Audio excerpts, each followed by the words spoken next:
Okay, my name is Jacob. I'm from Baltimore, Maryland. My drug of choice was heroin and alcohol. And I came through this facility. I've been through multiple treatment centers, and this is by far the best place that I've been to. And let me tell you why. Because, I mean, they do put a great emphasis on working a 12-step program, and they do work the meetings into their schedule.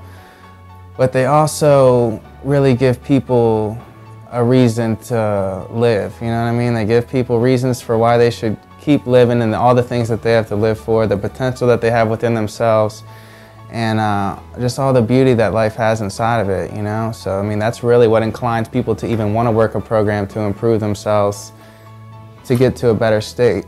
Okay, well, I mean, before I came here, I had an arm infection from IV drug use, and now I have this on my arm for the rest of my life. So, yeah, I almost died. I went to jail before that, and I had a lot of material things before I came down here, and I wasn't happy, you know what I mean? I really didn't have anything to live for. I didn't want to conform to society. I didn't want to try to do anything. I would stop myself from trying just by trying to pick holes through it and see why people were foolish for trying and how they were playing into somebody's hand and someone had an ulterior motive for them to do things.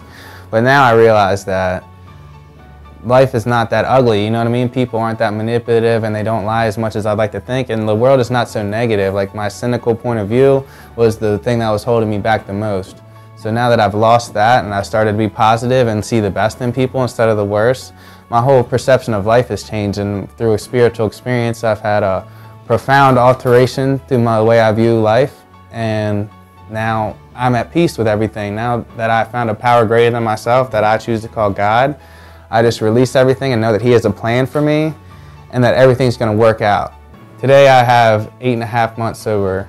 And I mean, life is beautiful today, to be honest. I mean, it was terrible. I didn't really have anything to live for besides to work to use, and then I had to use to work, you know? I was just stuck in this vicious cycle of just doing that, going and being institutionalized, getting out, doing the same thing, and then it just repeats, you know what I mean? Institutionalized, I would get on my feet, I would use, I would get to a hopeless state, I would get institutionalized, and it just continued on and on and on and on and on until finally something clicked for me at this place. They have so many different groups and they offer so many different variety of things to learn about that somewhere along those lines, and it's hard to place where. I mean, anyone that goes through here, it's hard to place where exactly. Maybe it's a combination of this and that, and who knows, but it works, you know what I mean? I've never seen someone come through here like in a worse state than they came, you know what I mean? They always come out with a little bit of hope, at least a little bit, and then the real journey starts of whether how you're going to live your life and what do you want to do for the rest of it.